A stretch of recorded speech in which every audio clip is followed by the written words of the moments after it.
A gross lease is a rental agreement where the tenant pays a single flat fee that covers rent and operating expenses. Knowing the different lease types and how they work in real estate is essential for passing the real estate exam.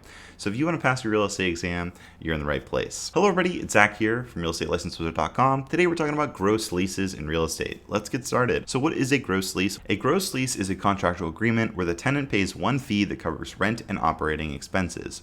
This means the landlord is responsible for paying any of the property's additional expenses.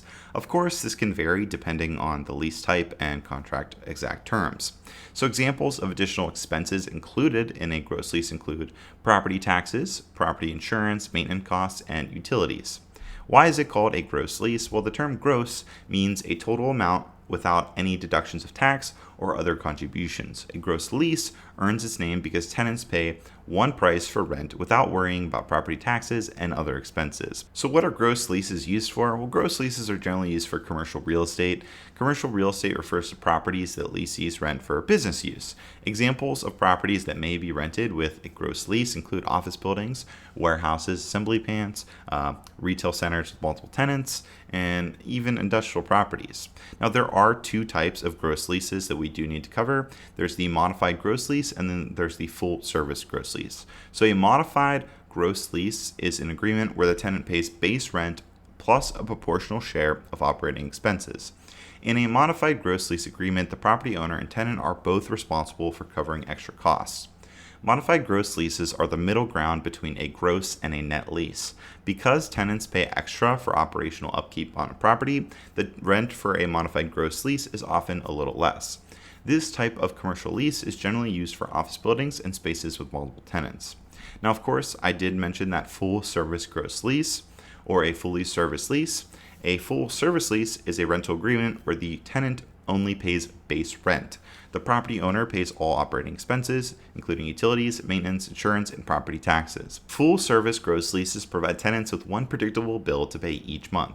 Many tenants prefer this because they do not have to pay additional costs. However, landlords often charge higher rent prices on this type of lease to ensure they don't go broke paying property expenses. So when should a modified gross lease be used versus when should a full service lease be used? Well, tenants who are interested in paying less for rent may prefer signing a modified gross lease agreement. While they still have to pay for a portion of the costs or other costs, they can still have lowered these prices by using utilities less often and keeping their property well maintained.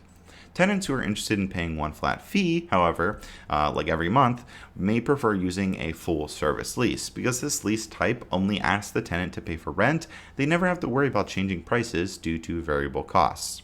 Now, what terms specifically are going to be on a gross lease? Well, I'll put them on the screen for you. Obviously, the names, the terms, the limitations, deposits, fees, any restrictions that might occur, things like that. Now, there are some pros and cons of a gross lease. For landlords who use gross leases, they can charge higher prices for rent. They also have the power to opt for energy-saving equipment, lowering the cost of operating expenses. For tenants who sign gross leases, they really only have to worry about making rent payments. They pay the same fixed fee every month with no surprises. They also have fewer responsibilities as they do not have to worry about taxes, insurance, or maintenance. If something breaks in the property, the landlord is required to fix it. I'm going to put a quick table on the screen for you guys to check out. If you want to read it, you can pause, but essentially it just outlines the pros and cons of each type of lease. Now, there is an example that I really want to go over that I think helps outline this core concept. So have you ever heard of co-working office spaces?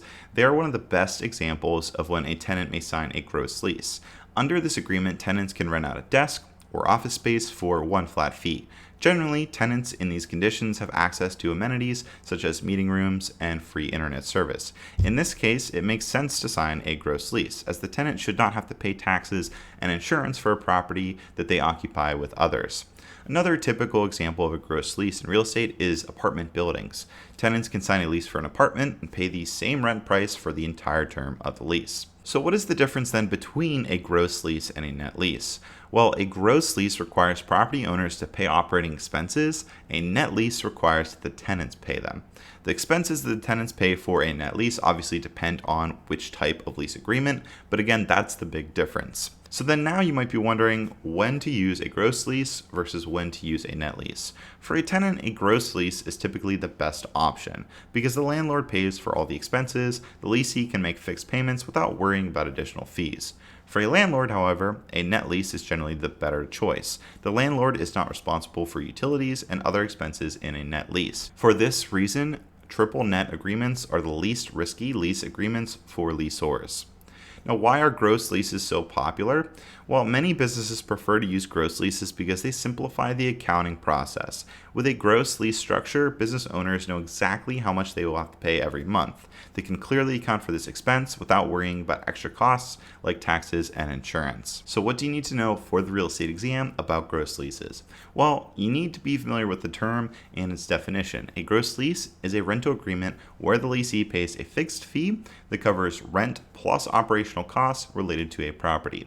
This is one of those essential lease types that you just need to be familiar with for the exam. The exam loves to ask you which type of lease this is, and you need to understand which is which, distinguish them, and choose the correct answer. Hopefully now you understand what a gross lease is, and you're one step closer to passing your real estate exam. For more videos on lease types and all that good stuff, click here and click here to subscribe. Thank you guys so much for watching. Till next time, see ya. Bye-bye.